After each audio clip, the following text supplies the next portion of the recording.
They told him Salen couldn't harm anyone. They laughed when they saw her smile at him. In an instant, he realized he wasn't the first destroyer. The red sun hung like a burning eye over the horizon of Fortuna 3, casting long shadows across the steel-laden desert. Jake Morris stood rigidly, his fingers clenched around the cold metal railing of the transport ship. His eyes, once precise instruments that could spot a hairline fracture in a fusion core from 20 paces, now struggled to focus on anything closer than arm's length. November 17th, 2367. The date was seared into his memory, the day he ceased being Jake Morris, transport engineer, and became Asset 4521, an unproductive element destined for Zeta 9. Final drop sequence initiated. All assets prepare for landing. The automated voice echoed through the holding bay, emotionless and cold, like the metal surroundings. The smell of oil and hot metal permeated everything, a constant reminder of the industrial wasteland that awaited them below. Jake felt the sharp pain of the identification chip being activated in his wrist. The small screen embedded there flickered to life, displaying his new designation and productivity index, a dismal 2.1 out of 10. Below the threshold for corporate citizenship, the transport shuddered as it began its descent. Through the small viewport, Jake could make out the sprawling complex of Zeta 9 Labor Station. Metal structures jutted from the ground like the skeleton of some massive beast, partially buried in sand and time. Pipes crisscrossed the landscape, venting steam that dissipated into the thin, reddish atmosphere. Asset 4521, a voice crackled through his personal comms. System has designated you for paired labor. You'll be assigned the weakest Salen ever sent to Zeta 9. Make it productive or suffer consequence downgrade. Jake didn't respond. What was there to say? He'd heard of the Salens, an alien species with supposed resonance abilities. Most had been exterminated or experimented on decades ago. The few remaining were sent to places like this, labor camps where productivity determined your right to continue existing. The transport landed with a jarring thud. Hydraulic doors hissed open, revealing a line of guards in environment suits, their faces obscured by reflective visors. The temperature difference hit Jake immediately. 60 degrees Celsius, at least. Sweat began to form on his brow before he'd even stepped off the platform. "Move!" A guard shoved him forward with the butt of an electric prod. "Processing center, straight ahead. Don't deviate." Jake stumbled down the ramp, joining a line of similarly disheveled humans and a few non-human species. All wore the same gray jumpsuits with their asset numbers prominently displayed. All shared the same hollow look, people who had fallen below the threshold of usefulness. The processing center was a low, bunker-like building with reinforced walls.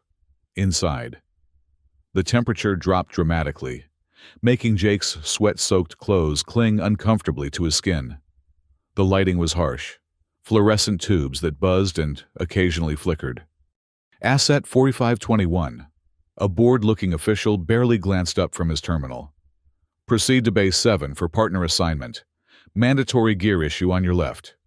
Jake collected a dented canteen, basic tool belt, and protective gloves from a disinterested attendant. The equipment was worn, second-hand at best. Everything in Zeta 9 was recycled, it seemed, including the people. Bay 7 was at the end of a long corridor. When Jake entered, he found it nearly empty, except for a single figure sitting on a metal bench. Her small frame was draped in what appeared to be a standard-issue jumpsuit, modified with extra fabric around the neck and wrists. Most striking was the bandage wrapped around her eyes. Not just a simple covering, but an elaborate binding that seemed to encase her entire upper face.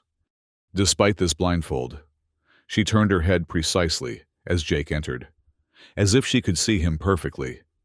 "Asset 4521, announced the guard who had followed Jake in. "Meet your productivity partner, Salen female, designation Selen, ranked lowest capability among all Salen assets." The guard's mouth twisted into a cruel smile. She's so useless even the bandage can't hide her deadly smile. Jake approached cautiously.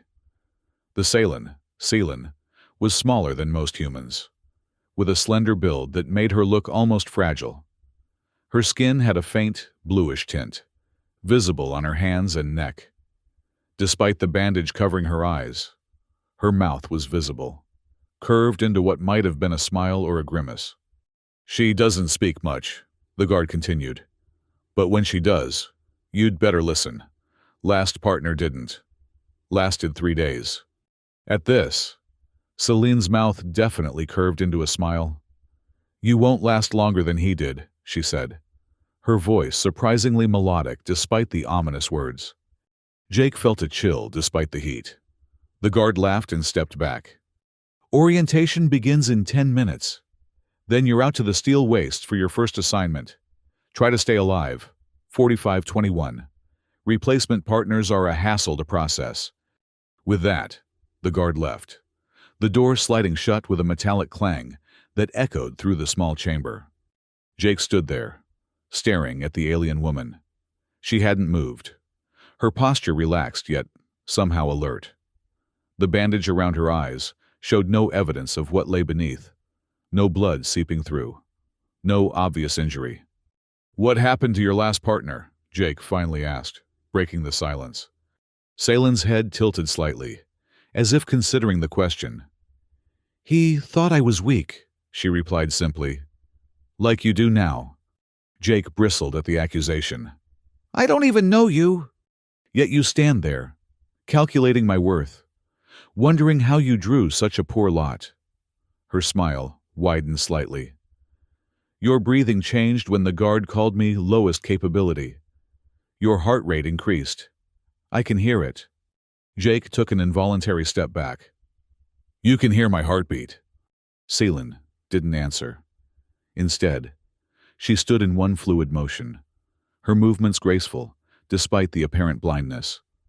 She was shorter than Jake had initially thought, the top of her head barely reaching his shoulder.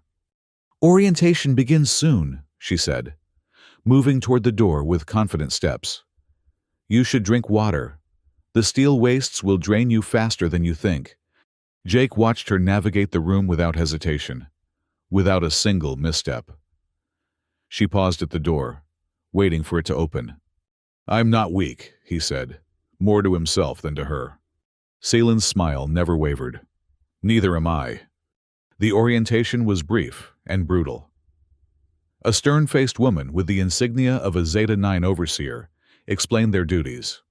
Salvage operations in the steel wastes, extracting valuable components from crashed spacecraft and abandoned industrial equipment.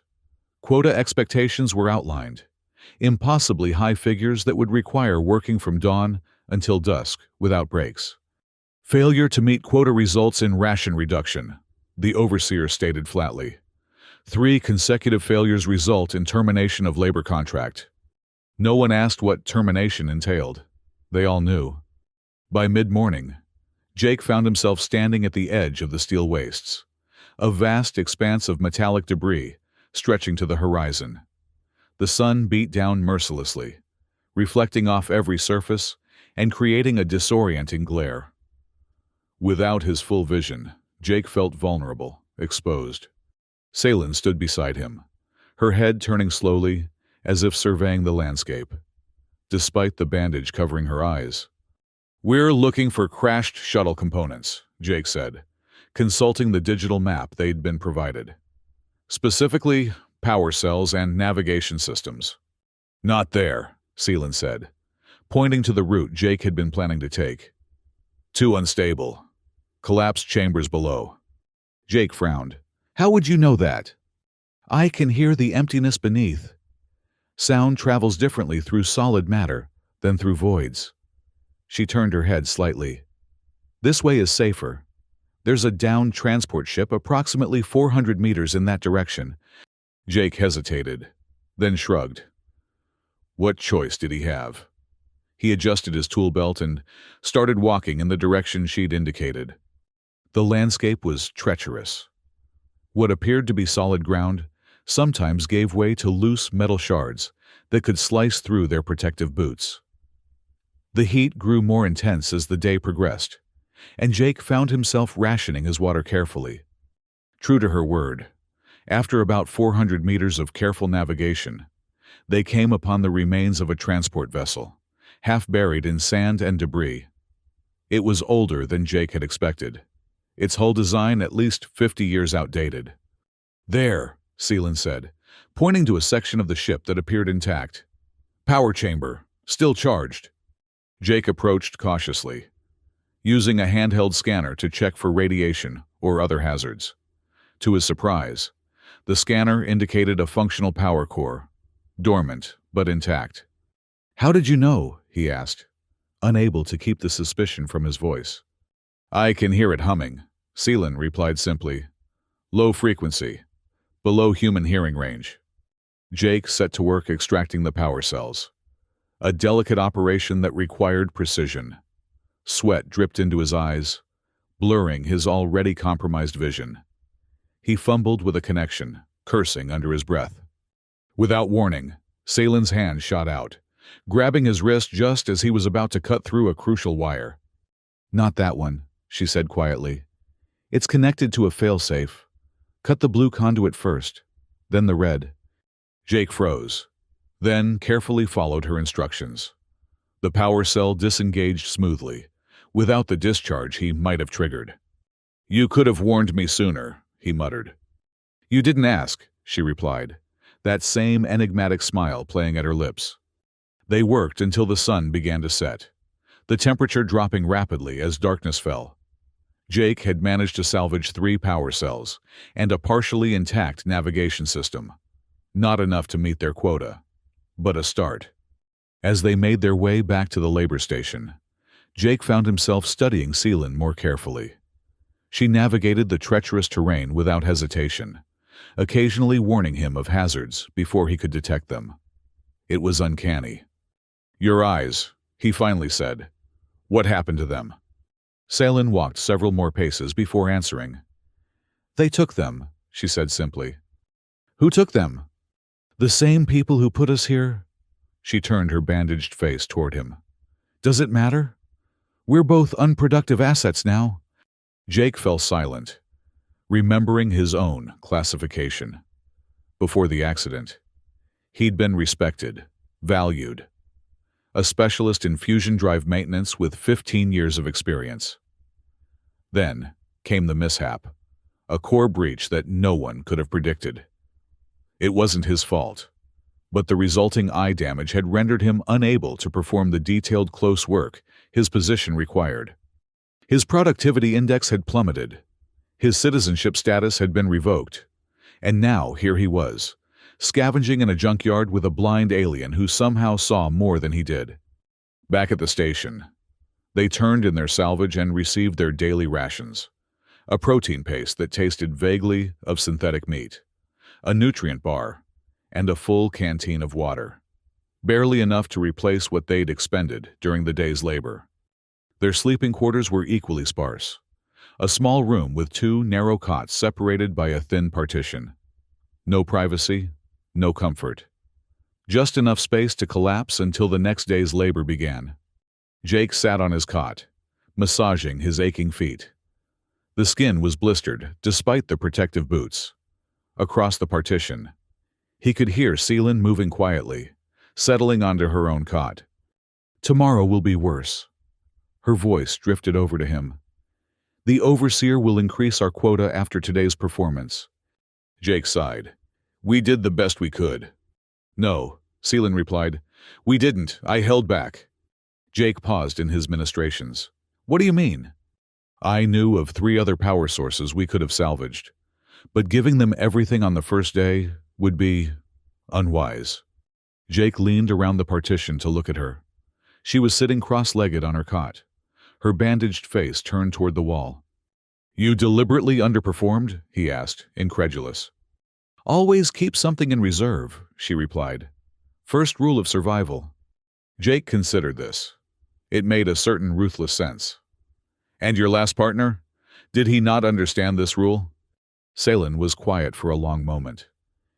He understood nothing, she finally said. He thought strength was all that mattered. He was wrong. Jake pulled back to his side of the partition, lying down on the uncomfortable cot. His mind raced with questions about this strange alien woman, but exhaustion won out. Within minutes, he was asleep. The second day dawned, just as harsh as the first. As Seelan had predicted, their quota had been increased by 30%, an almost impossible target. The overseer smirked as she delivered the news, clearly expecting failure. Back in the steel wastes, Jake felt a new determination. He wouldn't give them the satisfaction of breaking so easily. "You said you knew of other power sources yesterday," he said to Seelan as they trudged through the metallic landscape. "Show me." Seelan nodded, changing their course slightly. "There's a buried communications array approximately 800 meters in this direction. Multiple power cells, likely intact." They walked in silence for a time. The only sounds the crunching of metal beneath their boots and the distant whistle of wind through hollow structures. "How did you become—" Jake hesitated, unsure how to phrase the question politely. "Unproductive," Seelan finished for him. "The same way you did. I lost value in their eyes." "Because of your eyes?" "Partially. Salen were once valued for our resonance abilities. We could perceive and manipulate sound frequencies beyond most species' capabilities. Useful for communications, mining operations, even entertainment." Her voice took on a bitter edge. "Then they decided to test our limits, see if our abilities could be weaponized." Jake felt a chill despite the heat. "What happened?" "The tests were extensive. Most of my kind didn't survive. Those who did were altered, damaged, no longer useful in the ways they had planned." She paused, her head tilting as if listening to something far away. "We're here." Jake looked around, seeing nothing but more metal debris and sand. "I don't see any communications array." "It's beneath us. Approximately 3 meters down." Seelan knelt, placing her palm flat against the ground. "Can you feel the vibration?" Jake knelt beside her, mimicking her gesture. At first, he felt nothing but the hot metal beneath his hand. Then, faintly, he detected a subtle hum, more a sensation than a sound. "What is that?" "Power source. Still active. Cycling through standby protocols." Seelan stood, moving a few paces to her right. "We'll need to dig here."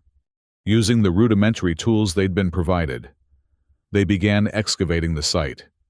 The work was grueling. The sun climbed higher, beating down on them mercilessly. Jake's water ran low, and his muscles screamed in protest. After nearly 2 hours of digging, they uncovered the top of a buried structure, a communications array, just as Seelan had said. The main access panel was intact, its surface covered in dust and corrosion. Jake wiped it clean, examining the locking mechanism. "It's sealed. We'd need a bypass code or—" Before he could finish, Seelan placed her hand on the panel. Her head tilted back slightly, and a soft humming sound emanated from her throat. The pitch rose and fell in a complex pattern, until suddenly, the panel clicked and slid open. Jake stared in amazement. "How did you do that?" "Resonance frequency," Seelan explained. "This model uses a sonic lock. Simple. Once you find the right pitch..." Inside the panel, they discovered 6 intact power cells, more than enough to meet their daily quota. Jake carefully disconnected them, following Seelan's occasional guidance when he encountered unfamiliar configurations. As they were preparing to leave, a distant cry caught their attention. Jake peered across the wasteland, spotting a figure waving frantically about 200 meters away. "Someone's in trouble," he said, already moving in that direction. Seelan followed, her pace matching his despite the uneven terrain. As they approached, Jake recognized another labor crew, a human woman, and what appeared to be an exoxeno, a massive reptilian species with armored skin. The woman was the one who had called out, Her partner had partially fallen through what looked like solid ground, one leg disappearing into a hidden pit. "Help us!" the woman called. Her jumpsuit identified her as Asset 2819. "He's sinking!" Jake rushed forward, but Seelan grabbed his arm, stopping him. "Carefully," she warned. "Black sand pit. One wrong step and you'll join him." "Black sand?" Jake looked down, noticing for the first time that the ground ahead had a different texture, finer, almost fluid-like. "Nanoscale metal particles," Seelan explained. "Behaves like quicksand. Extremely dangerous." The exo-Xeno was struggling, his massive weight only causing him to sink faster. The human woman looked desperate. "I'm Mara," she called to them. "This is Tharek. Please, we've tried everything." Jake assessed the situation.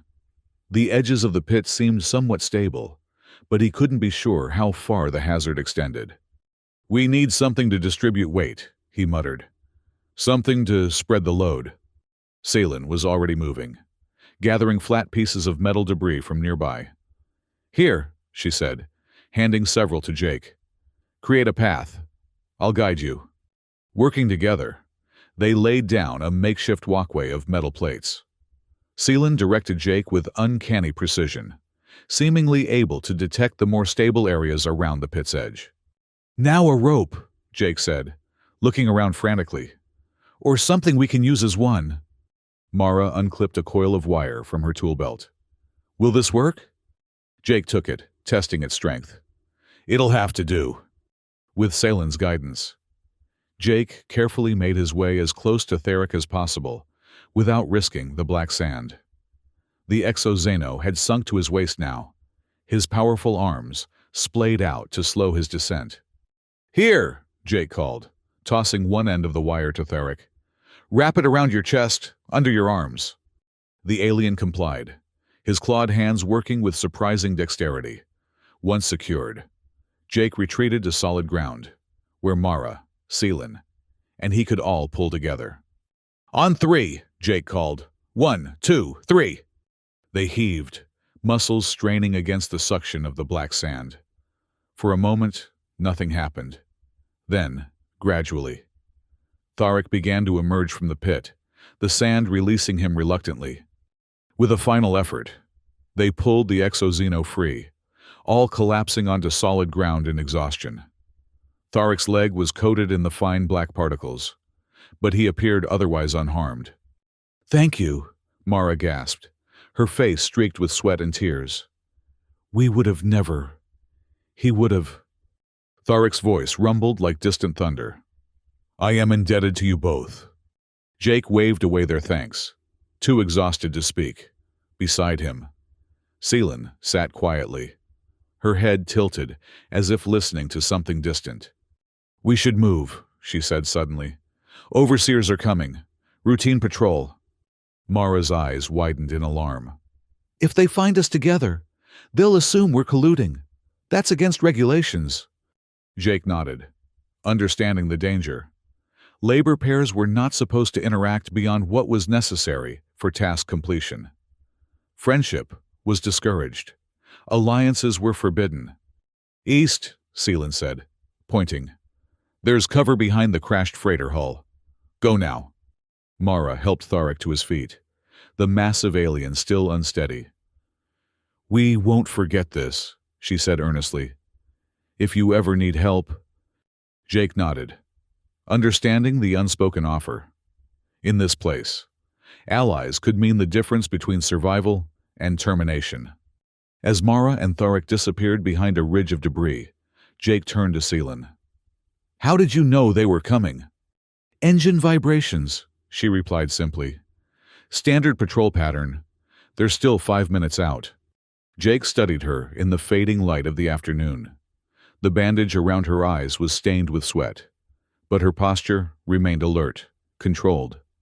For the first time, he saw beyond the weakest Seelan label the overseers had given her. There was strength there, not physical power, but something more profound. "We should get back," he said finally. "With these power cells, we'll exceed our quota." Seelan nodded, but her expression had changed. The smile that had seemed so disconcerting the day before now appeared almost sad. "They'll notice," she said quietly. "Exceeding expectations draws attention. Attention we don't want." Jake considered this. "Then we'll hold some back. Just meet the quota exactly." Salen's smile returned, this time with what might have been approval. "You learn quickly. Perhaps you'll last longer than I thought." That night, after turning in exactly their quota of salvage and receiving their meager rations, Jake found himself unable to sleep. Questions about Selen circled in his mind. Her abilities seemed far beyond what would be classified as weakest among her kind. Why had she been paired with him? What had really happened to her previous partner? From the other side of the partition, he could hear her breathing, slow, measured, too regular for natural sleep. "Selen," he whispered, "are you awake?" For a long moment, there was no response.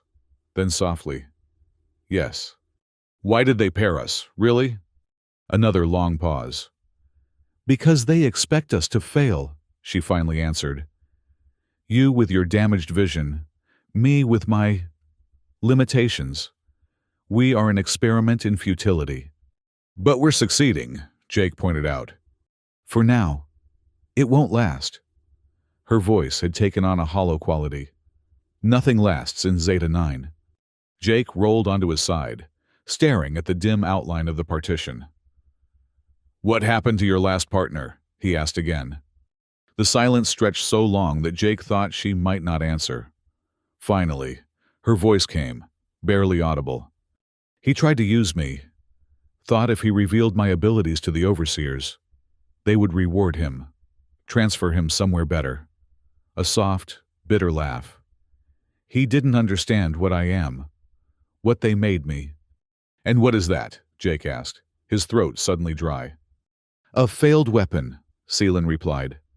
"A resonance experiment that didn't produce what they wanted, but produced something else instead." The implications hung in the air between them. Jake wanted to ask more, but something in her tone suggested the conversation was over. "Get some sleep, Jake," she said, using his name for the first time. "Tomorrow will test us both." The third day brought new challenges. Their quota remained the same, but their assigned sector had changed, deeper into the steel wastes, where the terrain was more unstable and the valuable salvage more scarce. As they trudged through the increasingly hazardous landscape, Jake noticed a change in the atmosphere of the labor camp. Guards were more numerous, their expressions tense. Overseers huddled in conversation, occasionally glancing toward the laborers with suspicious eyes.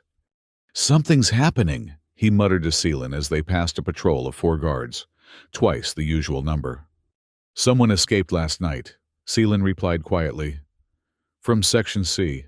They're searching the outskirts now." Jake glanced at her in surprise. "How do you know that?" "I listen," she said simply. "The walls here are thin, and sound carries in interesting ways."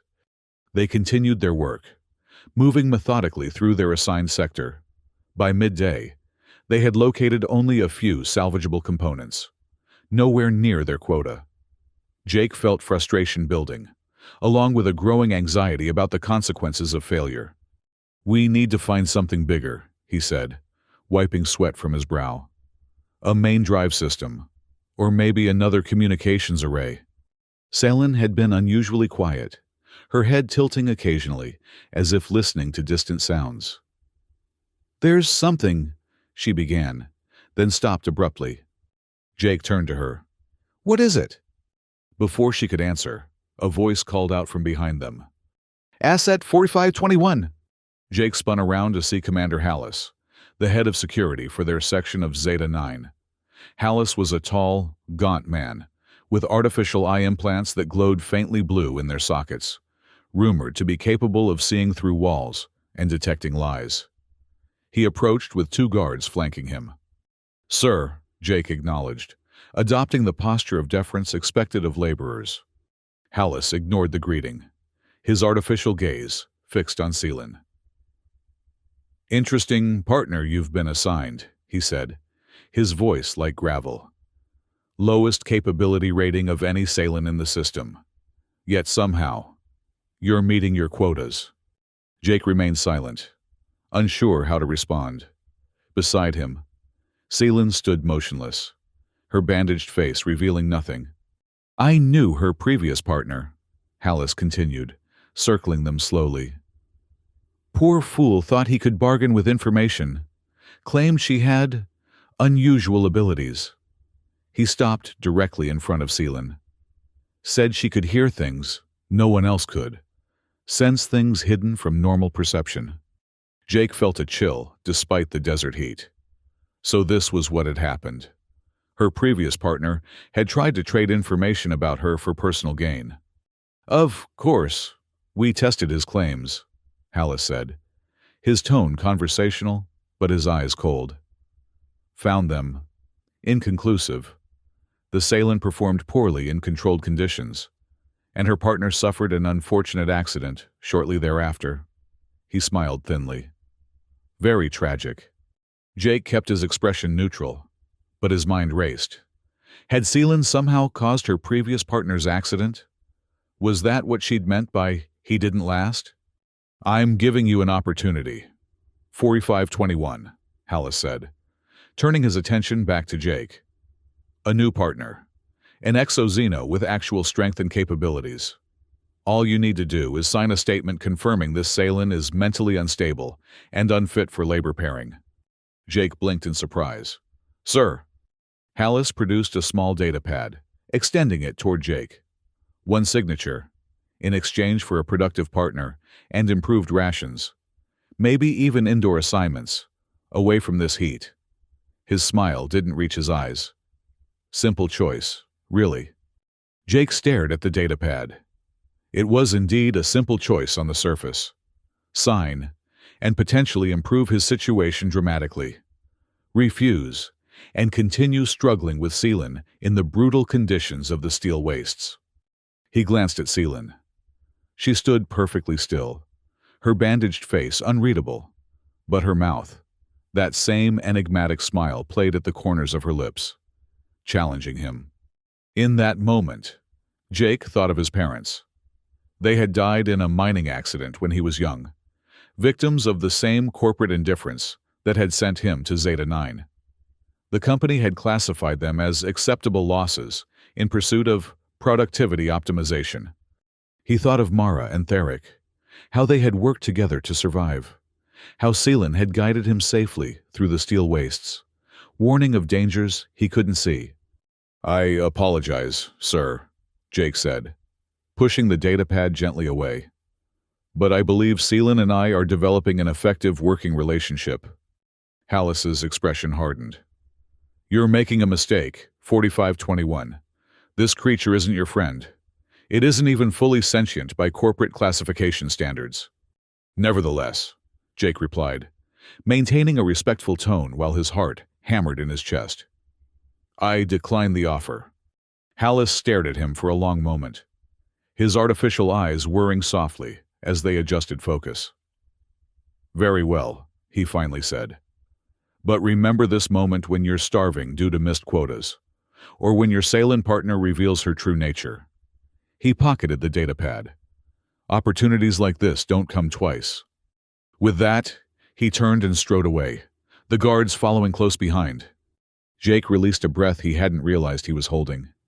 That was unexpected. Selen finished for him. Not really. Hallis has been trying to separate me from labor partners since I arrived. He was stationed on my homeworld during the final Salen suppression. Has personal reasons to hate my kind. Jake turned to her, new questions forming. But Selen was already moving forward, her head tilted in that listening posture again. This way, she said with sudden urgency. Quickly. Jake followed, struggling to keep pace as she navigated the treacherous terrain with uncanny precision. After several minutes of rapid movement, they arrived at what appeared to be a collapsed structure, perhaps once a small outbuilding or storage facility. Here, Selen said, kneeling beside what looked like a solid wall of debris. Help me clear this. Together, they worked to remove the outer layer of metal scraps and sand. Beneath, Jake was surprised to discover what appeared to be an intact access hatch. "What is this place?" he asked, brushing away the last of the debris. "Emergency shelter," Seelan replied. "Part of the original mining operation, before this became a labor camp." She placed her hand on the hatch, that now familiar humming emanating from her throat. After a moment, the lock mechanism clicked, and the hatch swung open. Inside was a small chamber, remarkably well preserved. Emergency supplies lined one wall, outdated, but potentially still useful. A backup power generator hummed softly in one corner. "How did you know this was here?" Jake asked, amazed. "The generator," Seelan explained. "It's been running on minimal power for decades. Creates a very distinctive resonance pattern." She moved to the supplies, examining them with her hands. Food rations, water purifiers, even some medical supplies. Not much, but enough to survive if we needed to. Jake finished, understanding dawning. "You're planning something." Seelan turned toward him, her bandaged face impossible to read. "Not planning. Preparing. There's a difference." Jake sank onto a dusty storage container, suddenly overwhelmed by the implications. "You expect things to get worse." "I know they will," Seelan replied simply. "Hallis won't stop. And tomorrow," she hesitated. "Tomorrow all labor pairs undergo efficiency testing." "What's efficiency testing?" "A procedure designed to measure productivity potential. It involves..." She paused again. "It involves resonance scanning." Jake frowned. "Resonance scanning? What does that mean?" "For most, it's harmless. A simple procedure to evaluate physical and mental capabilities." Seelan's voice had grown tight. "For Seelan's, it's different. The machine activates neural pathways associated with our resonance abilities. Forces responses that can be painful." "They're going to hurt you," Jake said, understanding. "Deliberately." "Yes," Seelan acknowledged. "And in doing so, they may discover what I've been hiding." "Which is what, exactly?" Jake asked, his patience wearing thin with half-answers. Seelan was silent for a long moment. Then, slowly, she raised her hands to the bandage around her eyes. "It would be easier to show you," she said quietly. She unwound the binding, layer by layer. Jake watched, his heart racing with anticipation and a touch of fear. Finally, the last layer fell away, revealing nothing. Where eyes should have been were smooth indentations, scarred over, as if the organs had been surgically removed long ago. Yet, within those empty sockets, a faint, greenish light pulsed, barely visible in the dim shelter. "They didn't just take my eyes," Seelan explained, her voice soft. "They replaced them with resonance crystals, experimental technology designed to focus and amplify our natural abilities." Jake stared, horrified and fascinated. "Does it... Can you see?" "Not in the way you understand sight.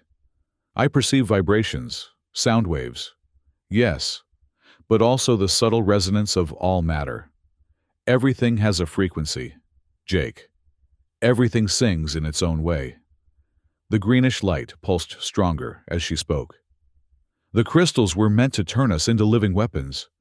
Most Seelans died during implementation. The rest..." She gestured to her scarred face. "The rest became like me. Failures. In their eyes. Dangerous but unreliable. Powerful but uncontrollable. And the bandage dampens the abilities. Helps me control the input. Without it, the sensory information can be overwhelming." She began rewrapping her face, covering the eerie light once more. "Also, it makes others more comfortable. Few want to look upon what was done to us." Jake sat in stunned silence, processing what he'd learned. Finally, he asked, "Your previous partner, did you kill him?" Celine finished securing her bandage before answering. No, but I didn't save him either. Her voice was flat, emotionless. He betrayed me to Hallis. During the testing, he held me down when I tried to resist the scanning. The machine activated my crystals beyond safe levels. The resulting resonance pulse shattered glass throughout the chamber. A shard pierced his throat. She paused. I could have warned him. I chose not to. The confession hung in the air between them. Jake couldn't bring himself to condemn her. In her position, might he have done the same? Tomorrow, he said finally. During the testing, what will happen? They'll discover what I am. Celine replied simply. What I can do. And then, they'll either weaponize me or destroy me. Neither outcome is acceptable. So we run? Jake gestured to the supplies. Hide out here? Celine shook her head. No. Running only delays the inevitable. Her bandaged face turned toward him, and despite not seeing her eyes, Jake felt the weight of her gaze. I have a different proposal. That night, they returned to their quarters with precisely their quota of salvage. No more, no less. They accepted their rations, retreated to their small room, and spoke in whispers long into the night. Plans were made, contingencies discussed, risks weighed, and in the morning, they walked willingly into the central processing building for their efficiency testing, side by side, ready to face whatever came. The testing chamber was larger than Jake had expected, a cavernous room with a high ceiling crisscrossed by metal support beams. In the center stood the resonance scanner, a massive machine that resembled a medical imaging device, but with ominous modifications. Cables snaked across the floor, connecting to various terminals where technicians monitored readouts. 6 other labor pairs were already present, lined up against one wall. Jake recognized Mara and Theric among them, the human woman offering a subtle nod of acknowledgement as they entered.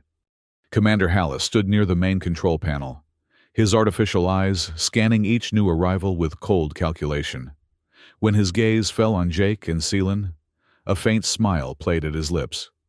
Pairs will be tested in sequence, announced a technician. Results will determine future labor assignments and ration allocations. Compliance is mandatory. The first pair was called forward, 2 humans, both looking nervous but resigned. They were positioned on separate platforms within the scanner. The machine hummed to life, bathing them in a pale blue light as it collected data. After approximately 3 minutes, they were released, looking drained but otherwise unharmed. The process continued, pair after pair. Some emerged looking more affected than others, but none showed signs of serious distress, until Mara and Tharic were called. The exoxeno was too large for the standard platform. The technicians conferred briefly, then directed him to a reinforced section designed for larger species. As the scan began, Tharic suddenly stiffened, a low growl emanating from his throat. Frequency adjustment required, a technician called out.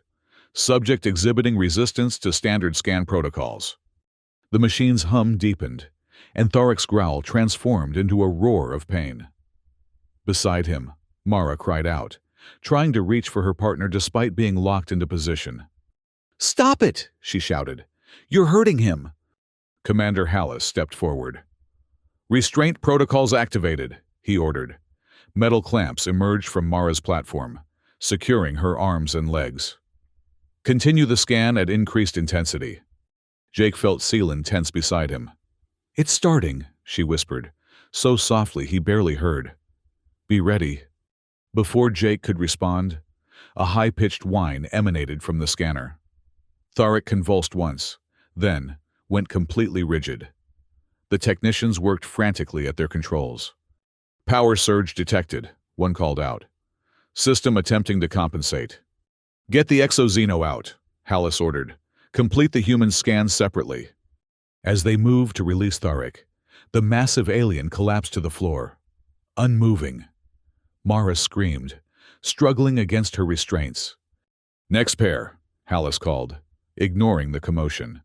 His gaze locked onto Jake and Celine. 4521 and the Salin. Now.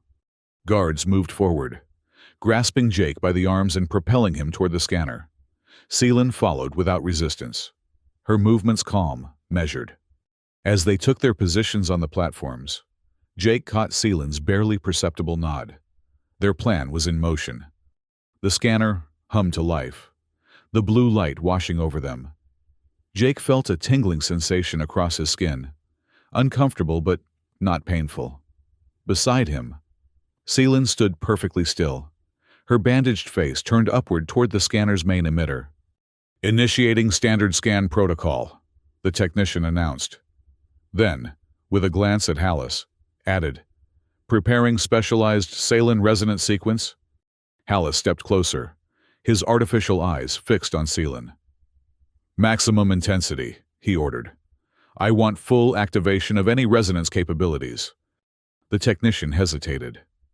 "Sir, the safety protocols recommend—" "Override them!" Hallis snapped. "This one's hiding something. I intend to find out what—" The scanner's hum changed pitch, becoming a penetrating whine that made Jake's teeth ache. Seelan's body went rigid, her hands clenching into fists at her sides. The bandage around her eyes began to glow faintly from within, the greenish light of the resonance crystals becoming visible through the fabric. "Sir," called one of the technicians, alarm evident in his voice. "We're detecting unusual patterns. This Salin is generating counter-frequencies." Hallis smiled coldly. "Increase power. Break through her resistance." The machine's whine intensified, and Seelan's body began to tremble. Jake watched in mounting concern, waiting for the signal they had discussed. Their plan hinged on precise timing. "Frequency match achieved," announced the technician. "Initiating deep scan." Seelan's head snapped back, and a sound emerged from her throat. Not a cry of pain, but a pure, crystalline tone that seemed to vibrate the very air around them. The bandage around her eyes glowed brighter, green light spilling from beneath the edges. "What is she doing?" Hallis demanded, stepping forward. "Shut it down!" But the technicians were no longer in control. The scanner's displays flickered wildly, readings spiking beyond their maximum thresholds. The tone from Seelan's throat grew louder, changing pitch and resonating with the metal structure of the chamber itself. The floor beneath them began to vibrate. Dust shook loose from the ceiling. The scanner's emitters sparked and sputtered. "Now, Jake," Seelan's voice cut through the chaos, suddenly loud and clear in his mind, though her lips hadn't moved. Jake lunged forward, breaking free of the scanner's light field. He reached for the control panel, slamming his fist down on the emergency shutdown button they had identified in their planning. Alarms blared as the system began its safety protocols. But Seelan wasn't stopping. The tone from her throat had become a complex melody, layers of sound weaving together in impossible harmony. The resonance crystals in her eyes were now fully visible, the bandage having fallen away, twin points of emerald fire illuminating her face. The metal supports above them groaned and twisted, glass shattered in display screens and observation windows. Guards and technicians alike fell to their knees, hands pressed against their ears in agony. Jake fought through the disorienting effects, making his way back to Seelan. "We need to go," he shouted, though he wasn't sure she could hear him through her own sound creation. The restraints on all the scanner platforms suddenly released, freeing the remaining laborers. Mara immediately rushed to Tharik, who was beginning to stir. The other pairs looked around in confusion, then understanding as they realized what was happening. An opportunity. Commander Hallis had recovered enough to draw his weapon, a sonic disruptor designed to incapacitate through targeted sound waves. He aimed it at Seelan, his face contorted with rage. "Abomination!" he shouted, firing the weapon. The disruptor's beam struck Seelan directly, but instead of falling, she seemed to absorb the energy, her resonance crystals glowing even brighter. She turned toward Hallis, and for the first time, Jake saw real fear in the commander's face. What happened next occurred so quickly that Jake would later struggle to remember the sequence. Celine extended her hand toward Hallis, and a visible wave of energy, like heat rippling the air, shot from her palm. When it struck Hallis, he flew backward as if hit by a physical blow, crashing into the scanner's main console. Electrical discharges erupted where he landed, arcing across his body. His artificial eyes flared bright blue, then went dark. He slumped to the floor, unconscious or worse. The chamber had descended into chaos. Guards fought with laborers, alarms blared, and the entire structure seemed to be shaking itself apart. Through it all, Celine stood like the eye of a storm, the green light of her resonance crystals casting eerie shadows across the tumult. Jake fought his way to her side, grabbing her arm. "Celine, we need to go, now!" She turned to him, and Jake almost recoiled at the sight of her fully revealed face. Without the bandage, the full horror of what had been done to her was apparent.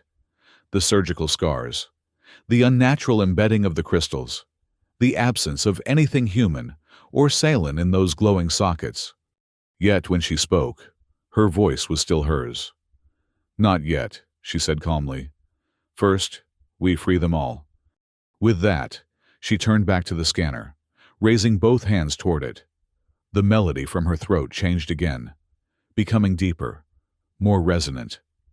The machine shuddered, then began to tear itself apart from within, components flying in all directions as if repelled by some invisible force.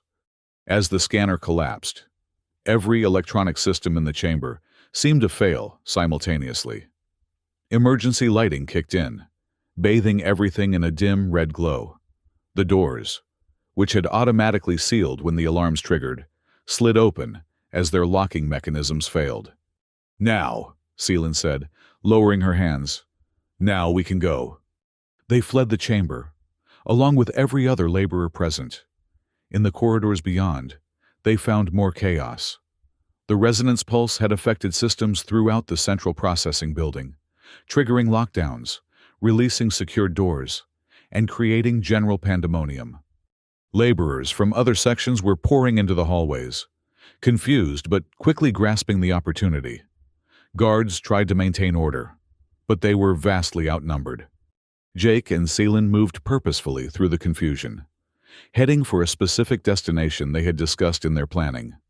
Along the way, they collected Mara and Theric, who had recovered enough to move with assistance. "What happened in there?" Mara asked, her eyes wide with a mixture of fear and awe as she glanced at Celine's revealed face. "Liberation," Celine replied simply. "The first step of many." They reached their target, a secondary control room that monitored the labor camp's security systems. As expected, it was abandoned, its occupants having fled when the systems began to fail. Celine moved directly to the main console, placing her hands on its surface.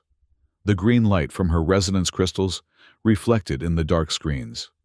"What are you doing?" Jake asked, keeping watch at the door with Theric. "Sending a message," Celine replied. Her fingers danced across the controls with surprising dexterity. "And ensuring it's heard." The console came to life under her touch, displays flickering on despite the power fluctuations affecting the rest of the facility. Commands executed themselves in rapid succession as Celine worked. "There," she said finally, stepping back. "It's done." "What's done?" Mara asked. Before Celine could answer, the facility's announcement system crackled to life. But instead of the expected emergency protocols or security directives, a strange, haunting melody filled the air, similar to the tones Celine had produced, but more complex, layered with harmonics that seemed to bypass the ears and resonate directly in the mind. "The call," Celine explained, retrieving her bandage and beginning to rewrap her face. "Every Celine in Zeta 9 will hear it. Every resonance-sensitive species will feel it. It tells them, the time is now." "Time for what?" Jake asked, though he was beginning to understand. Celine finished securing her bandage before answering. "Time to take back what's ours. Our dignity, our freedom, our future." She turned to face them. Once again the mysterious figure with the bandaged eyes and enigmatic smile. This facility is called Zeta 9. After today, it will be known as Echo 13. In the days that followed, the labor camp transformed. The initial chaos gave way to something unexpected: organization, purpose, community. The laborers, accustomed to following orders under threat of punishment, now found themselves with an opportunity to build something of their own. And to everyone's surprise, they rose to the challenge. The central processing building, severely damaged during the uprising, became their headquarters. They renamed it Echo Hub, a nod to both Sealand's resonance abilities and the new name they had chosen for their community. Jake found himself thrust into a leadership role he had never sought. His engineering background made him valuable for restoring essential systems and repurposing others. The laborers, no longer assets, but people with names and stories, looked to him for guidance and decisions.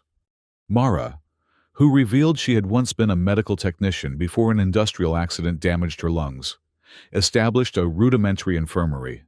Thoric and other physically strong species handled the heavy labor of securing their perimeter and reinforcing structures. And Selin became something of a legend. Stories of what had happened in the testing chamber spread and grew with each telling. Some claimed she had killed Commander Hallis with a thought, though in reality, he had merely been incapacitated and later imprisoned.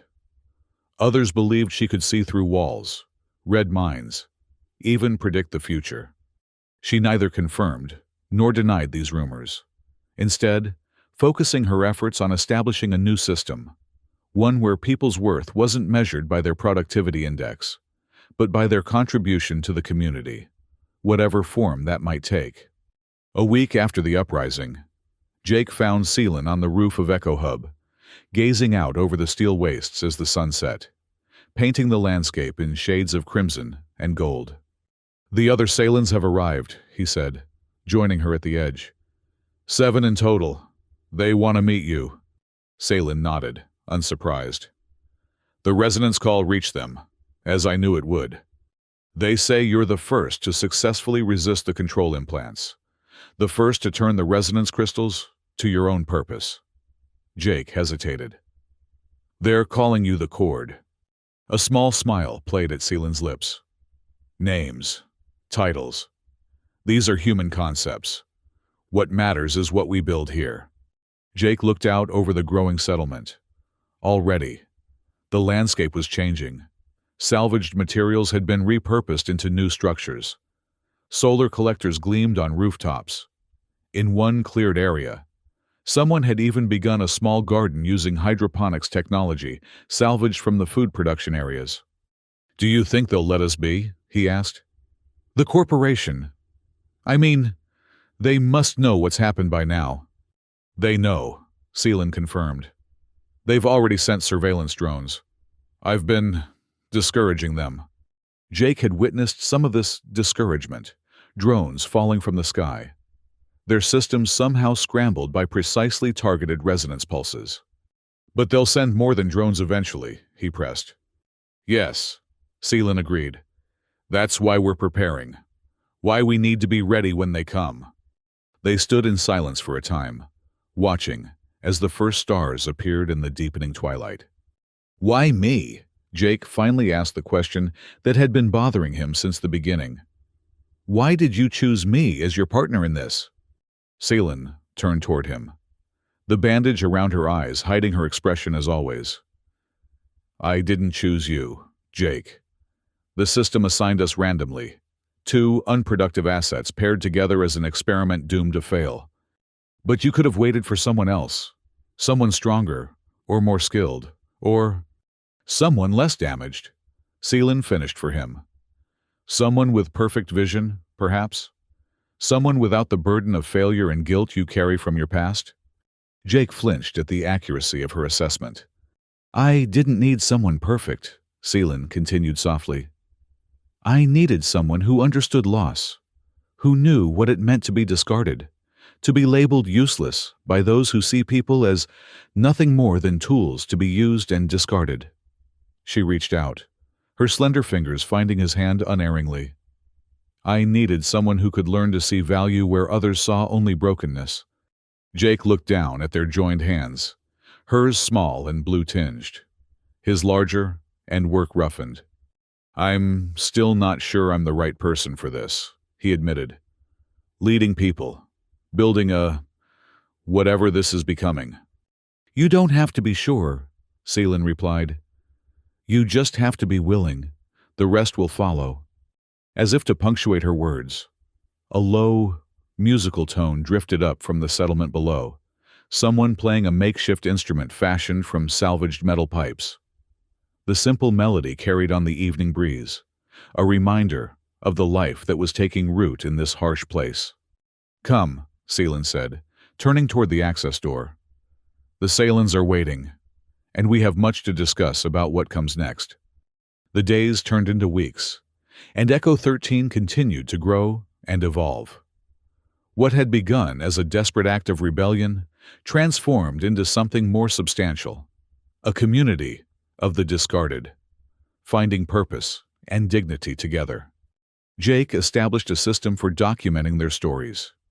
Each person who joined them, and there were more arriving each day, as word spread through underground networks, recorded their name, their skills, and their story.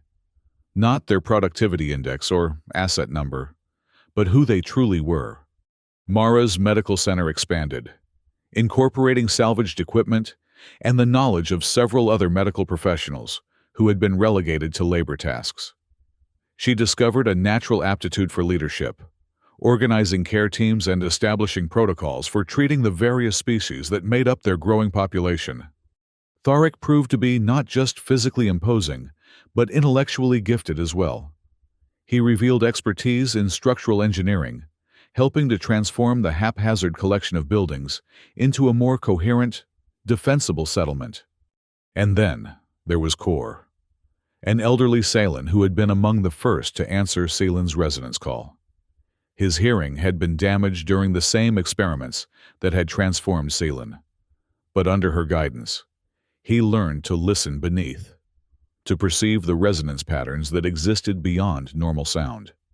Kor became their teacher, helping others, especially the handful of other Salins, to develop their own latent resonance sensitivity, not to the degree that Celine possessed, but enough to create a network of awareness around the settlement that made surprise attacks virtually impossible. It was during the third week that the corporate response finally came, not with drones or guards, but with a formal communication delivered by an automated messenger unit. Attention unauthorized occupants of corporate territory Zeta 9, the message began. Its synthesized voice echoing through the command center Jake had established in what was once the overseer's office. You are in violation of multiple corporate statutes, including but not limited to unauthorized occupation of corporate property, tampering with corporate technology, incitement to rebellion, and abduction of corporate assets. Jake, Celine, Mara, Tharik, and Kor listened impassively as the message continued, listing their crimes and the consequences. You are hereby ordered to surrender the facility and all personnel to corporate authority within 48 hours. Failure to comply will result in maximum enforcement protocols. The messenger unit paused, then added with chilling finality. Directive 37 Beta has been authorized.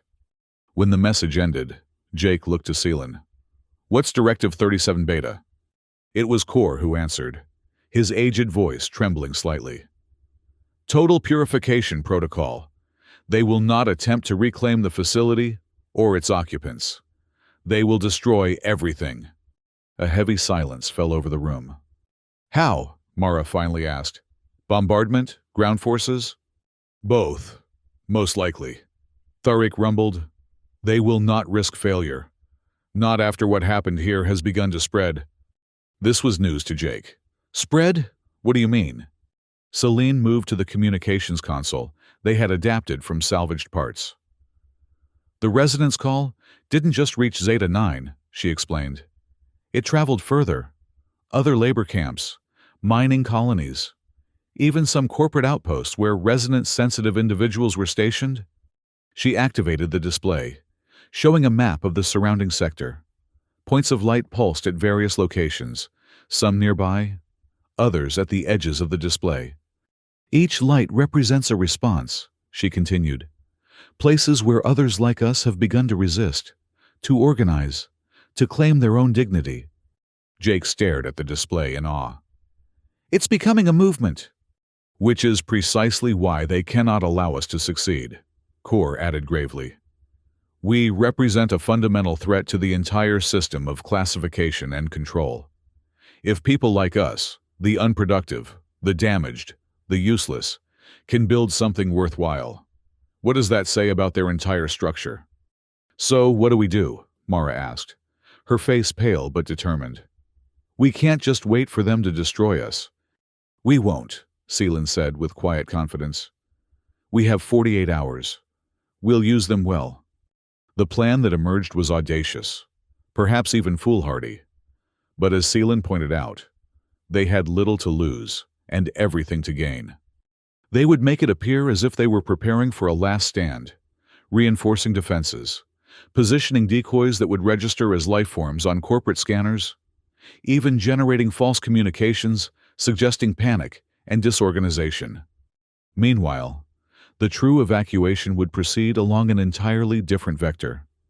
The Vault of Echoes, a vast network of natural caverns that Seelan had detected through her resonance abilities, extended deep beneath the steel wastes, eventually connecting to a mountain range far beyond corporate sensor range. The caves amplify and channel resonance patterns, Seelan explained as they finalized their plans. It's how I was able to send the call so far. It's also how we'll guide our people to safety. What about after? Jake asked. Even if we escape this attack, they'll keep hunting us. Let them hunt, Seelan replied, that enigmatic smile playing at her lips. The Vault of Echoes has existed for millennia. It has passages and chambers that no corporate scanner can penetrate. We'll establish our new community there, and from those depths, we'll continue to send the resonance call. A resistance movement, Tharik said, his scaled features arranged in what passed for a grin among his species. Born in the depths, spreading through sound itself. More than resistance, Seelan corrected gently. Resonance, harmony, a new way of being that doesn't require the destruction or exploitation of others to thrive. The evacuation began immediately, conducted in small groups to avoid detection. The most vulnerable went first, the injured, the elderly, families with children.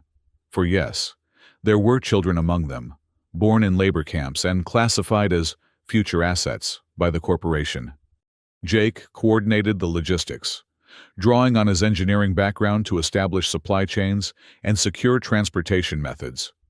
Mara ensured medical support was available at key points along the evacuation route. Tharik and his team maintained the defensive illusion, making it appear as if Echo 13 was preparing for battle rather than escape. And Celine worked tirelessly, using her resonance abilities to map the safest routes through the Vault of Echoes, to detect corporate surveillance, and to maintain the complex web of deception that was their only real defense. As the 48-hour deadline approached, Jake found himself standing once again on the roof of Echo Hub, looking out over what they had built and what they were about to abandon. The settlement stood empty now, populated only by decoys and automated systems designed to mimic human activity. Seelan joined him, her movements betraying exhaustion despite her outward composure. You should be resting, Jake said, concern evident in his voice. You've pushed yourself too hard these past days.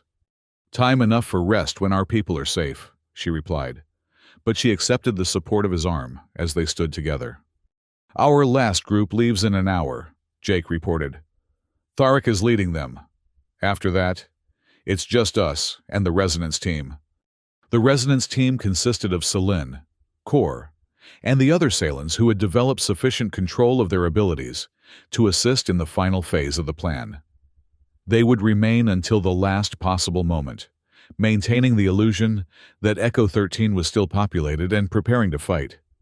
"And you," Seelan added, "you should go with Therek's group. Jake, your leadership will be needed in the vault." Jake shook his head firmly. "I stay with you. We started this together. We'll finish it together." Seelan didn't argue, which concerned Jake more than he wanted to admit. She was conserving her strength, he realized, preparing for what was to come.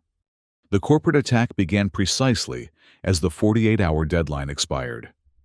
It started with a long-range bombardment, energy weapons targeting the settlement's apparent defenses. The deception held. The attackers believed they were engaging with a desperate last stand, rather than an elaborate ruse. From their position in the central control room, Jake and the Resonance team monitored the assault, adjusting their countermeasures to maintain the illusion of resistance for as long as possible. "Ground forces approaching from the north and east," reported one of the silent operators. "Estimated arrival in 20 minutes. "They're moving faster than anticipated," Kor observed, his aged fingers dancing across a console. "The evacuation?" "Complete," Jake confirmed. "Tharek's group reached the inner chambers an hour ago. They're beyond detection range now." Seelan stood at the center of the room, her bandage removed, the resonance crystals in her eyes glowing with emerald fire. Through them, she perceived patterns and possibilities invisible to others, the complex interplay of sound and vibration that made up the world's hidden language. "It's time," she announced. "We've given our people the head start they need. Now we implement the final phase." The final phase was perhaps the most dangerous aspect of their plan. The Resonance team would withdraw to the entrance of the Vault of Echoes, creating a massive resonance pulse designed to collapse the main access tunnels behind them. This would not only cover their escape, but would create a natural barrier that would take corporate forces months or years to penetrate, if they ever could. But generating such a pulse would require channeling energy on a scale that might have devastating consequences for those closest to its origin. "You understand what this means," Seelan said to the assembled team. "The resonance pulse will tax our abilities to their limits. Some of us may not survive the effort." The other Salans nodded solemnly. They had discussed this, prepared for it. They were willing to take the risk. Jake, however, felt cold dread settling in his stomach. "There has to be another way," he insisted. "Some technology we could use instead of—" "There isn't," Seelan interrupted gently. "This is what we were made for, Jake. The corporation tried to turn us into weapons. Instead, we'll use these abilities to protect, to create, to preserve." She reached out, finding his hand unerringly, as she always did. "Some purposes are worth the cost." Before Jake could argue further, the building shook with the impact of a direct hit. The deception was failing. The corporate forces had realized something was amiss. "We need to move," Kor urged. "Now, while we still can." They abandoned the control room, making their way through predetermined routes toward the hidden entrance to the Vault of Echoes. Behind them, Echo Hub began to crumble under the sustained bombardment. The entrance to the vault was disguised within what appeared to be an abandoned storage facility, half buried in the metallic sand of the steel wastes. As they approached, Jake could already feel a change in the air, a subtle vibration that seemed to resonate with something deep in his chest. Kor went first, followed by the other Salans.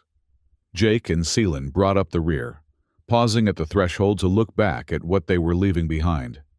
Echo 13 was burning, black smoke rising into the reddish sky.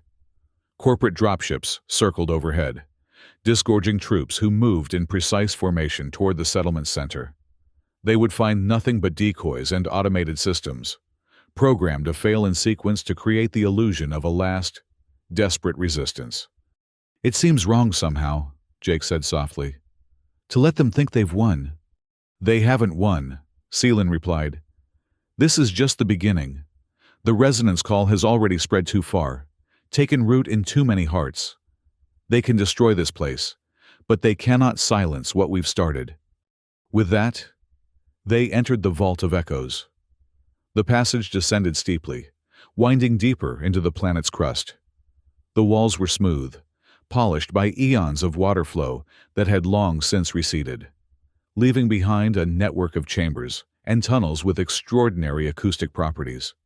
As they descended, the sounds of the bombardment faded, replaced by a subtle, harmonic hum that seemed to emanate from the stone itself. Jake felt it more than heard it, a vibration that traveled through his bones and settled somewhere deep in his chest. "What is that sound?" he asked. "The heart of Fortuna 3, Seelan answered. "This planet has a crystalline core that resonates at specific frequencies. The vault channels and amplifies those vibrations." They continued downward, eventually reaching a vast chamber where the other Seelans had gathered. The ceiling arched high above them, disappearing into shadow.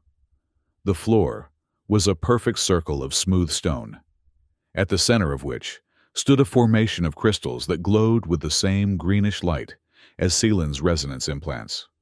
"The resonance core," Core explained, seeing Jake's questioning look. "A natural formation of the same crystal type the corporation used in their experiments on us. This is where we'll generate the pulse." The Seelans took positions around the crystal formation, forming a circle. Seelan moved to join them, but Jake caught her arm. "Wait," he said, his voice tight with emotion. "There must be another way. We could seal the tunnels mechanically, or—" "Jake," Seelan interrupted gently. "This is not just about sealing the tunnels. The pulse will do more than that. It will create a resonance pattern that will guide our people for generations to come. A living map of sound, embedded in the very structure of this planet." She placed her hand on his chest, over his heart. "You have given our people organization, purpose, dignity. Now we give them a future." Before Jake could respond, a distant rumble echoed through the chamber. The corporate forces had discovered the entrance to the vault. "They're coming," Core warned. "We must begin now." Seelan squeezed Jake's hand once, then joined the circle around the resonance core. The Seelans linked hands, their bandages removed, the resonance crystals in their eyes glowing with increasing intensity. A low, humming tone began to build, a single note at first, then gradually expanding into a complex chord as each Seelan added their own voice to the harmony. The resonance core responded, its glow pulsing in time with the sound. Jake backed away as instructed, moving to the tunnel that would lead him deeper into the vault, to where the rest of their people waited. But he couldn't bring himself to leave, not yet. He had to witness what was happening, to understand the sacrifice being made. The harmonic resonance grew stronger, the air itself seeming to vibrate with patterns of sound too complex for Jake to comprehend. The crystals at the center of the chamber pulsed brighter, tendrils of greenish energy extending outward to connect with the resonance implants in the Seelan's eyes. And then Seelan's voice rose above the others, not in volume, but in clarity and purpose. A melody unlike anything Jake had ever heard, both profoundly alien and achingly familiar. It spoke of loss and hope, of endings and beginnings, of the deep connections that bind all living things. The chamber began to shake. Dust and small stones fell from the ceiling. The tremors intensified, spreading outward through the tunnel network. The resonance core now blazed with light, illuminating the chamber like a small sun. The energy connecting it to the Seelans had become a visible web of power, flowing in both directions, from the core to the Seelans and back again, amplifying and transforming. Core was the first to falter, the elderly Seelan dropping to his knees as the strain became too much. Two others followed, their bodies simply unable to channel such power. But the remaining Seelans, Seelan among them, continued, adjusting their positions to maintain the circle. Jake watched in awe and terror as the resonance built toward its climax. The very air seemed to shimmer with energy, patterns of light and sound intertwining in ways that defied comprehension. And then, with a sound like the planet itself taking a breath, the pulse released. A wave of energy exploded outward from the resonance core, passing through the Salins, through Jake, through the stone walls of the chamber, and onward. Jake felt it as a physical force, pressing him backward, and as something more, a resonance within his own body, tuning him to a frequency he had never known existed. In the wake of the pulse, silence fell. The Salins who had fallen were being tended to by others who had emerged from deeper in the vault. The resonance core still glowed, but more softly now, its energy temporarily expended. And Celine stood alone at the center of the circle, her slender form silhouetted against the fading light of the core. She swayed slightly, then began to collapse. Jake rushed forward, catching her before she hit the ground. Her body felt lighter than it should, as if something essential had been drained from her. The resonance crystals in her eyes flickered weakly, like dying embers. "Salin," he whispered, cradling her against his chest. "Stay with me."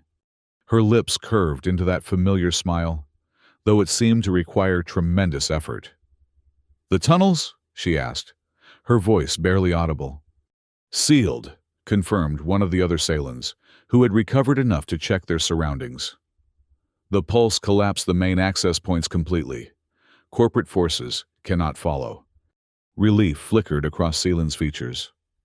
"And the resonance pattern?" "Embedded," Core answered, limping over to join them. The elderly Salin had survived, though he looked drained beyond measure. "The vault sings with it. Our people will be able to navigate the depths for generations to come." Sealand nodded slightly, her head heavy against Jake's arm. "Then it was worth it." "Don't talk like that," Jake said fiercely. "Like this is the end. We've just begun." "Not an end," Sealand corrected softly. "A transformation." She reached up, her fingers, finding Jake's face with unerring accuracy, despite her weakened state. "Listen carefully. Jake, the resonance pattern we created isn't just a map.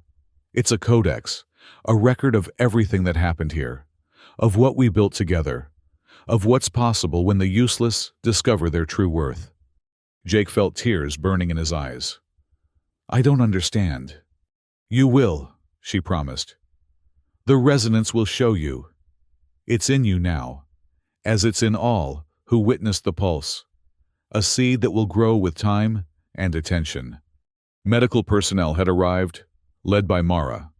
They moved efficiently, checking vitals and preparing to transport the injured deeper into the vault where proper facilities awaited.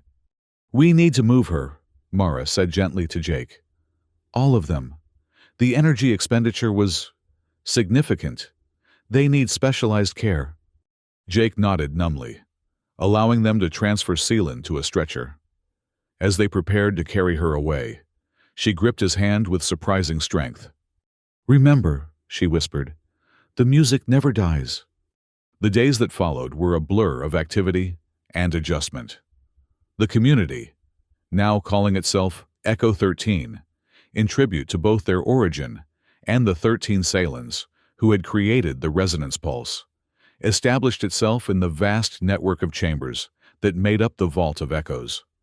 The natural properties of the caverns proved to be even more remarkable than initially believed.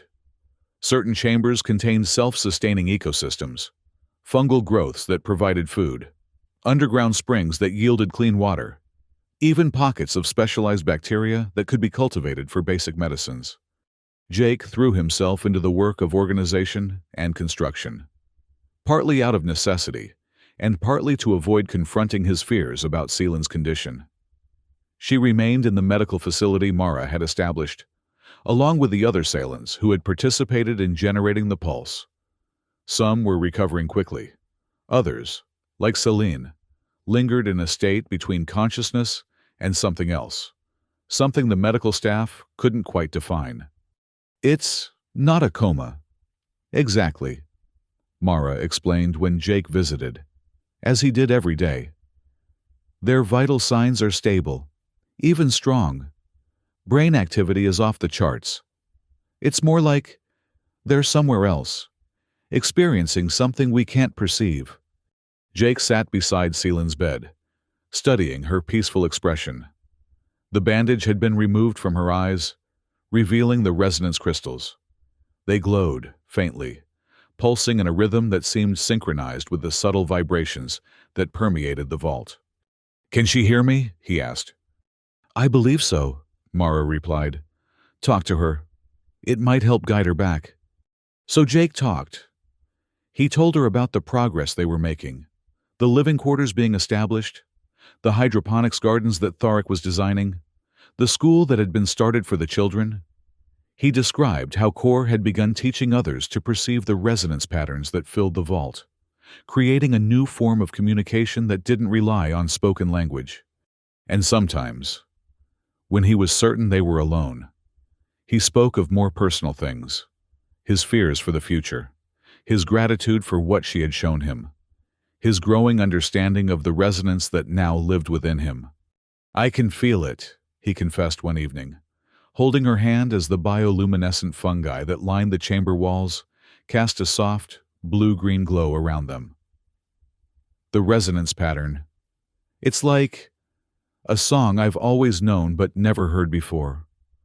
Sometimes I catch myself humming it, and others join in, as if they recognize it too." He thought he felt her fingers tighten slightly around his, but it might have been wishful thinking. Weeks passed. Echo 13 grew and evolved. The corporate forces attempted to penetrate the collapsed tunnels several times, but eventually seemed to abandon the effort. Listening posts established near the surface reported that Zeta 9 had been officially declared sanitized and placed under quarantine, corporate speak for a complete write-off. Meanwhile, the resonance call continued to spread. Occasionally, new groups would arrive at predetermined meeting points on the surface, guided by Salen scouts who could navigate by the resonance patterns. Each group brought new skills, new perspectives, new hope for their growing community. And through it all, Jake continued his daily visits to Seelan, watching over her, waiting for any sign of change. It was Kor who finally provided the breakthrough.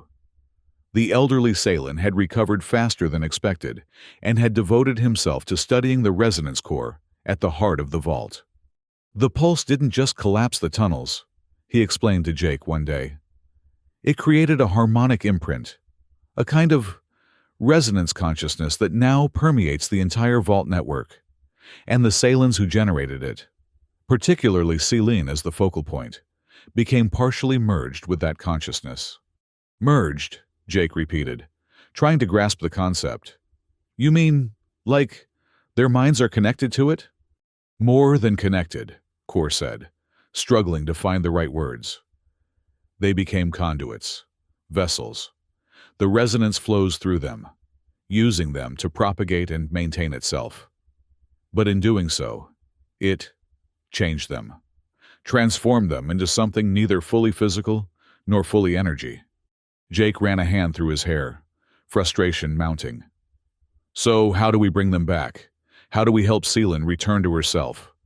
Kor's expression was sympathetic but uncertain.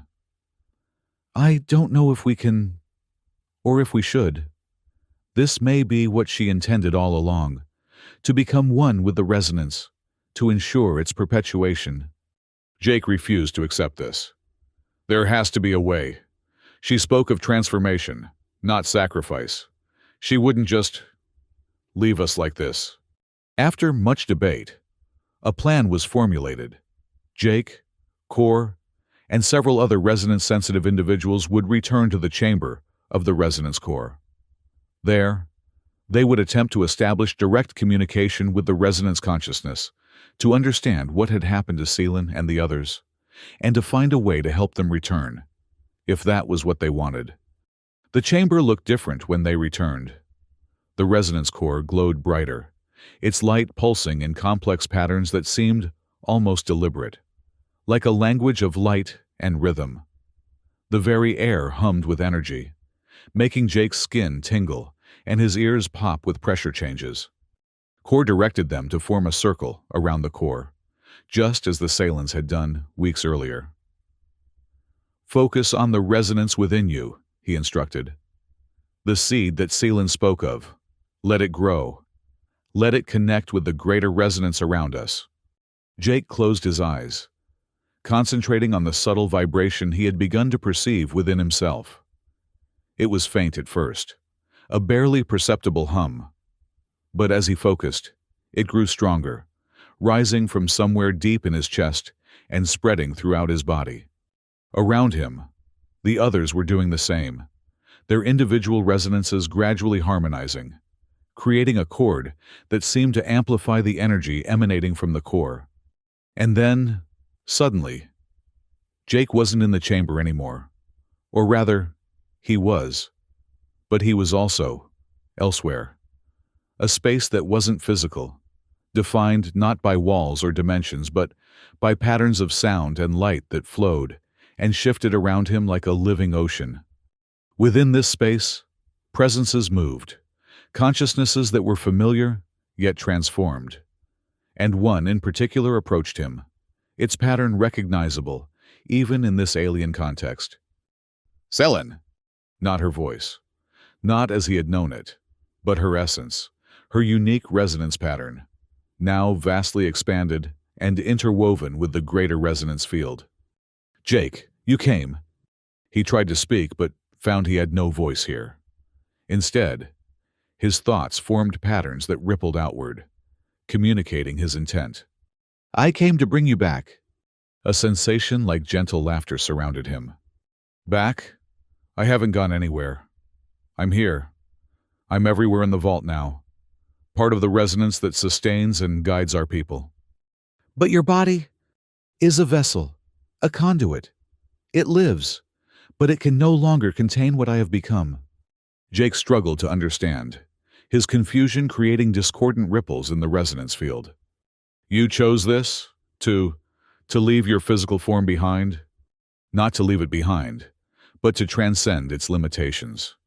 The resonance pulse required a focus, an anchor point. I became that anchor.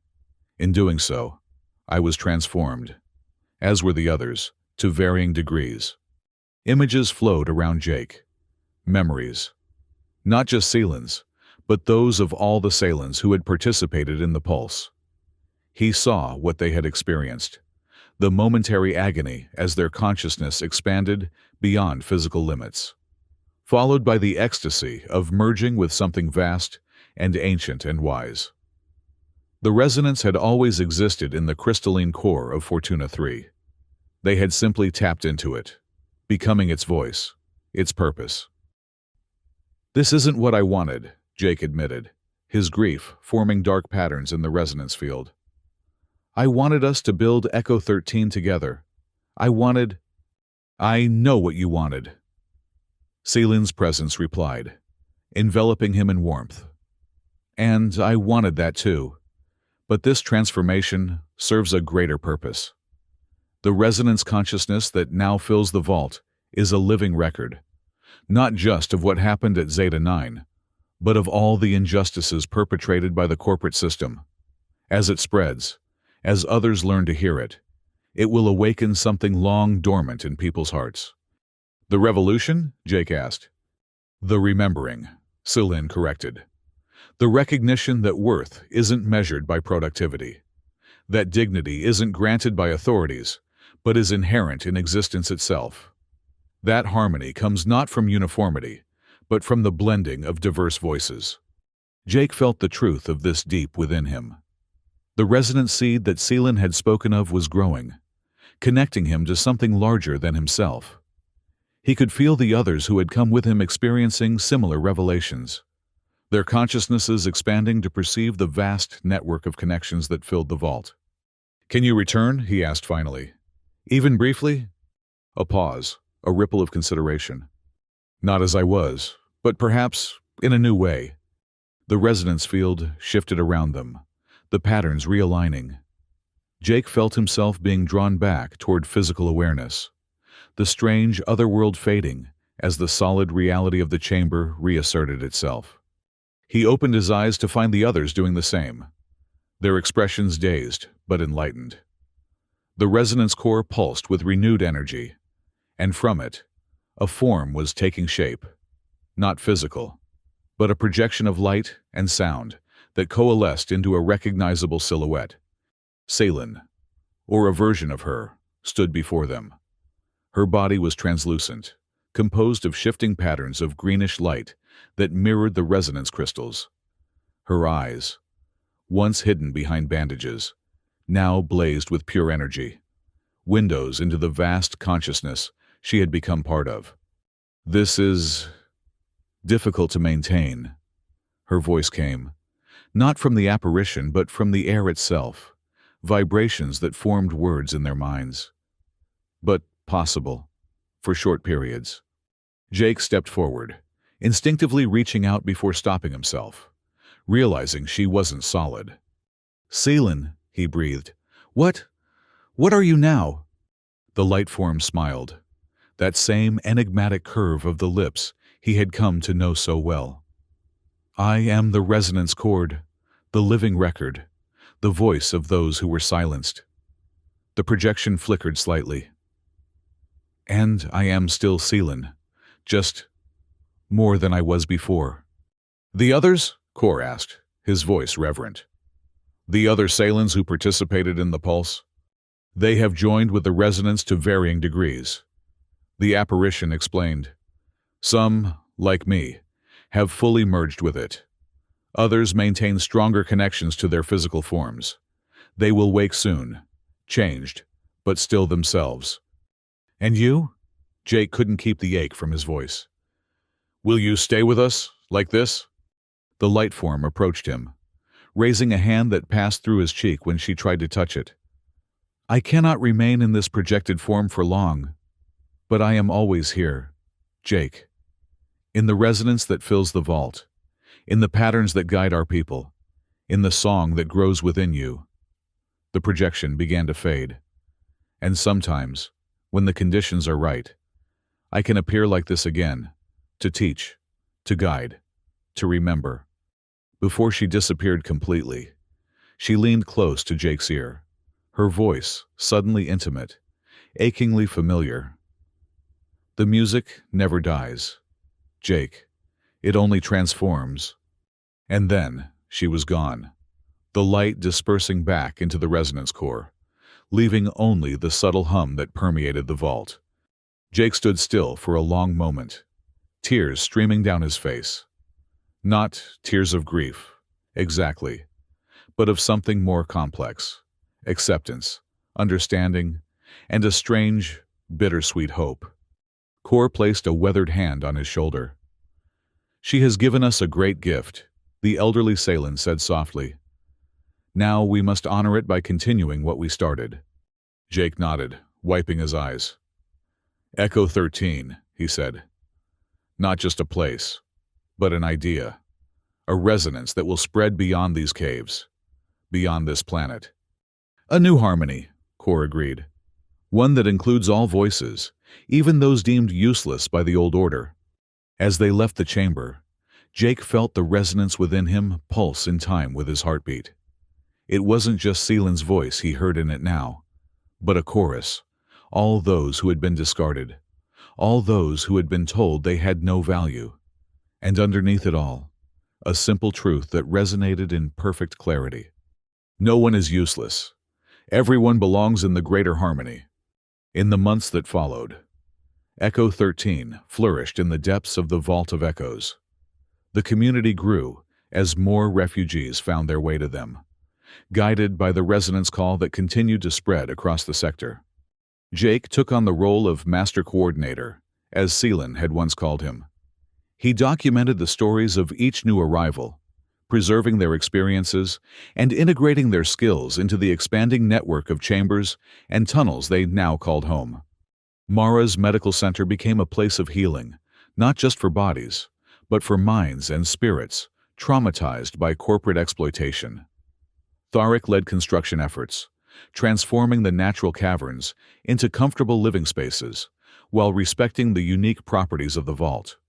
And occasionally, in moments of great need or celebration, The resonance core would pulse with unusual strength, and Seelan's light form would appear, a guide, a teacher, a reminder of what they were building and why.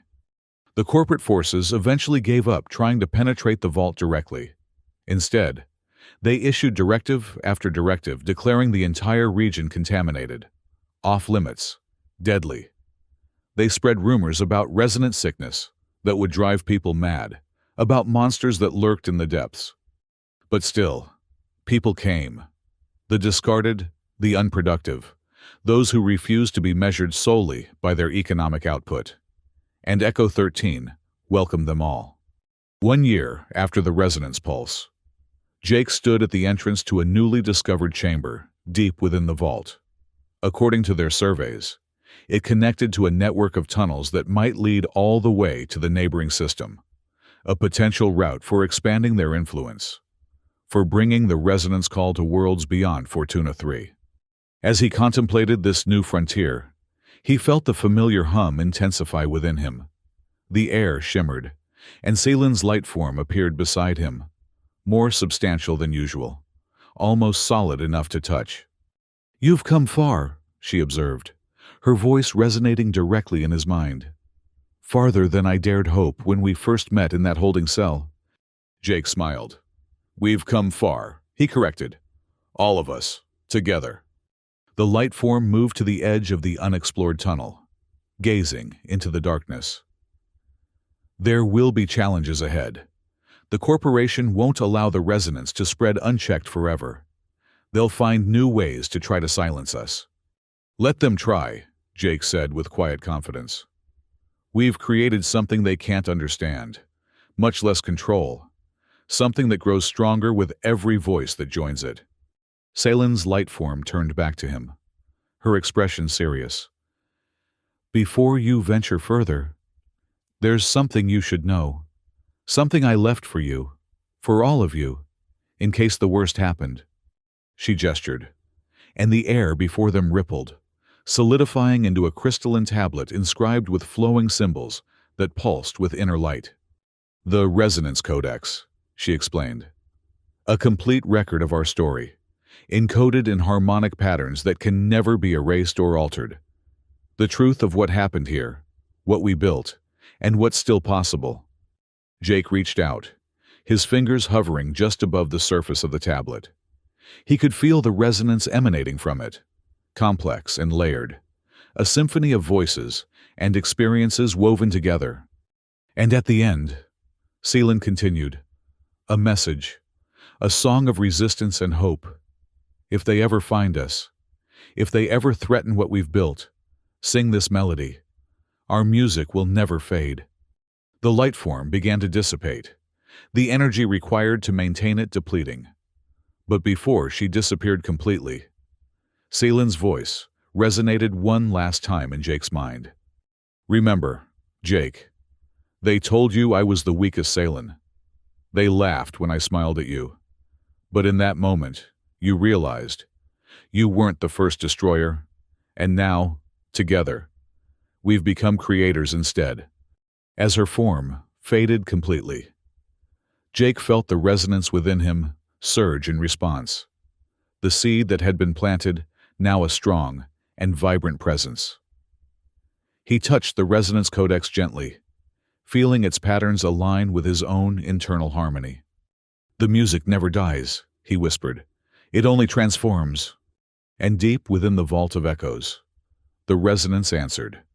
A chorus of countless voices joined in perfect harmony, singing a song of dignity, of worth, of belonging, a song that would continue to spread, world by world, heart by heart, until the old order of productivity and disposal gave way to a new harmony of mutual value and shared purpose. The revolution had begun not with weapons or violence, but with resonance, the recognition that even the weakest, the most damaged, the most discarded, had a vital place in the greater symphony of existence. And once that truth was heard, it could never be unheard. Echo 13 was just the beginning.